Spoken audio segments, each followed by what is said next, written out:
आप सबने देखा होगा कि जब महाभारत का युद्ध समाप्त होता है और जिसमें कौरव जो कि पांडवों के हाथों मारे जाते हैं और जितने भी योद्धा होते हैं वो सब मारे जाते हैं, और वहीं पर जो अश्वत्थामा होता है उसको भगवान श्री कृष्ण श्राप दे देते हैं। तो उसके बाद आपको पता है कि जो हस्तिनापुर था उसका क्या हुआ, और जो कौरव थे वो तो मर गए थे, लेकिन जो पांडव थे उनके बाद उनका क्या हुआ।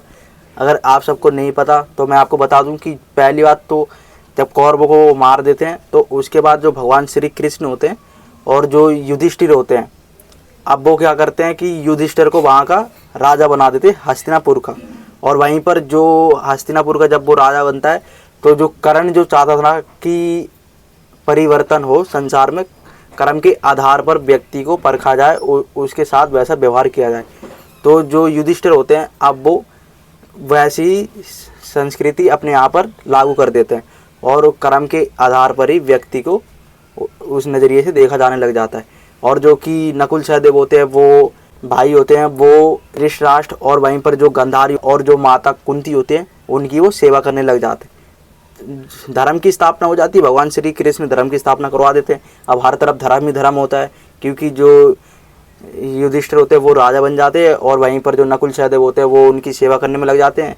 और भीम जो होता है जिसने की पूरी ज़िंदगी गुस्से में मतलब, और जो कि उसने प्रतिज्ञा ले रखी थी कि मैं कौरवों को मार दूंगा, उसके बाद वो अब विनाश की जगह निर्माण के कार्य में लग गया। और वहीं पर जो अर्जुन था उसने भी बिना किसी भेदभाव के ऊंच नीच के उसने शिक्षा देनी शुरू कर दी, धनुर्विद्या की शिक्षा देनी शुरू कर दी सबको। अब वहीं पर कहा जाता है कि जो भगवान श्री कृष्ण थे उनको जब बाण लग जाता है और जब उनकी मृत्यु हो जाती है तो जो पांडवों को जब पता चलता है तो जो पांडव होते हैं उनका अंतिम संस्कार करने के बाद कहा जाता है कि पांडव जो कि परीक्षित होता है, जो अभिमन्यु का पुत्र होता है, परीक्षित को हस्तिनापुर का राजा बना देते हैं वो, और वहाँ से वो निकल जाते हैं स्वर्ग की यात्रा के लिए।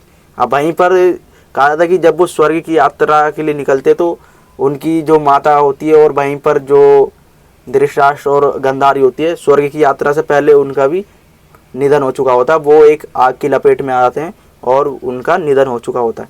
अब वहीं पर जो युधिष्ठिर होता है अब वो अपने चारों भाई और पांचाली को लेकर स्वर्ग की यात्रा के लिए निकल जाता है। अब वहीं पर जो एक कुत्ता होता है वो उनके साथ साथ चलने लग जाता है। अब कहा जाता है कि कुत्ता और जो पांचों पांडव और जो द्रौपदी होती है वो जब हस्तिनापुर को छोड़ के चले जाते हैं तो जो कि उत्तराखंड में आज के समय में केदारनाथ धाम है, उसका निर्माण भी आप सबको पता है कि युधिष्ठिर ने ही करा था, पांडवों ने मिलकर करा था वो। तो वहाँ पर भगवान शिव शंकर उन्हें दर्शन देते हैं और उनसे कहते हैं कि तुम्हारे जो भी अंदर है तुम्हारे मोह कामना उस सबको तुम त्याग दो और यहाँ से आगे बढ़ो, स्वर्ग की यात्रा के लिए निकल जाओ यहाँ से। तो वहाँ पर वो ये चीज़ें अपनी त्याग जाते हैं, अपनी शक्ति वगैरह हर चीज़ को वहाँ से त्याग कर अब हिमालय के रास्ते से वो स्वर्ग की यात्रा के लिए निकल जाते हैं। लेकिन आप सबको पता है कि जो पांडव होते हैं और जो द्रौपदी होती है वो एक एक करके गिर जाते हैं। अब वहीं पर लास्ट में जो भीम होता है वो दलदल में फंस जाता है, और जो कि युधिष्ठिर भीम को बचाने की जगह जो कुत्ता होता है वो भी दलदल में फंसा हुआ होता है, तो कुत्ते को वो बचा लेता है। और वहीं पर जो भीम होता है वो पूछता है कि तुमने कुत्ते को क्यों बचाया, मेरे को क्यों नहीं बचाया, मैं तो तुम्हारा छोटा भाई हूँ। तो युधिष्ठिर कहते हैं कि तुम तो देखो सक्षम हो, तुम तो निकल सकते हो, तुम इतने बलशाली भी हो, लेकिन ये तो बेजुबान है, ये कैसे निकल सकता है। तो भीम होता है वो समझ जाता है कि मेरा अब अंत होने वाला है। तो भीम पूछता है कि मेरा अंत क्यों हुआ। तो युधिष्ठिर बताते हैं कि तुमने देखो गुस्से में कितने लोगों के प्राण ले लिए और वहीं पर तुम इतने ज़्यादा क्रोधित थे और तुम्हारे अंदर इस चीज़ का घमंड था कि तुम में इतना सारा बल है, तो इसके चक्कर में तुम्हारा अंत होता है। अब जैसे ही आगे निकलता है युधिष्ठिर उसको छोड़ के, तो वहाँ पर जो यमराज होते हैं उस कुत्ते के को देखकर वो शौक हो जाते हैं और कहते हैं इस कुत्ते को कहाँ लेके जा रहे हो।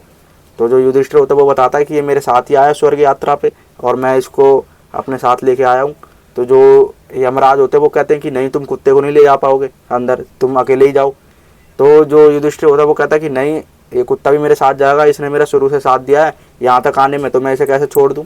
तो यमराज जो कि उसकी परीक्षा ले रहे होते हैं लेकिन उसे पता ही नहीं होता, तो जो यमराज होते हैं कहते हैं कि या तो तुम जाओगे या फिर ये कुत्ता तो जाएगा ही नहीं।